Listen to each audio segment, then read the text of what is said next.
feti ya mbotama na kati ya Lingomba. Ndenge nini esengeli na biso bakimbangiste to sepela na feti ya mbotama na kati ya Lingomba.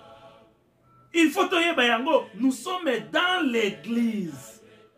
C'est-à-dire, kimbangiste, tango ba baptisé yo, komi kimbangiste, ozali lisusu na vie privée te.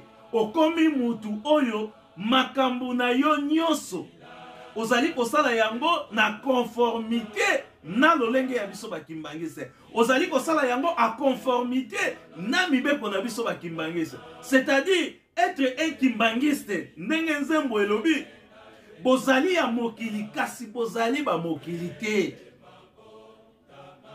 C'est-à-dire, tozali kofanda na mokili oyo, mais biso bakimbangiste tozali ya mokili te. Nani yango ayebi te ete biso bakimbangiste tozali ya mokili te. Nani yango ayebi te ete ba papa baloba na biso, soki ozalaki na biso na likolo te, awa na sepe ezali pasi ete ozala na biso, ete ozala na biso. Nani ayebi te? Kimbangiste nini ayebi te?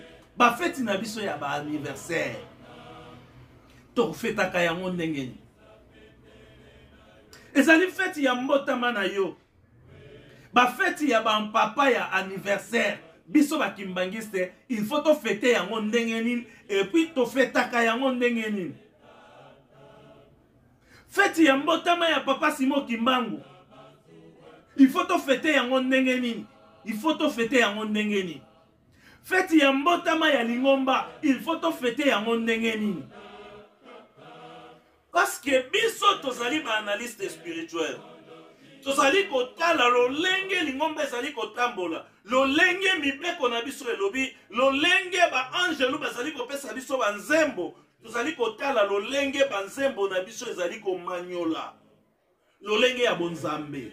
Et tozali pe kotala lolenge oyo ngai na yo tozali kosepela na ba feti ya mbotama na biso. Tozali kotala lolenge oyo ngai na yo tozali pe kosepela na ba feti ya mbotama ya bamvola misatu ya papa Simon Kimbangu Kiangani ya famille santu ya papa Simon Kimbangu Kiangani pe ya Lingomba biso bakimbangiste.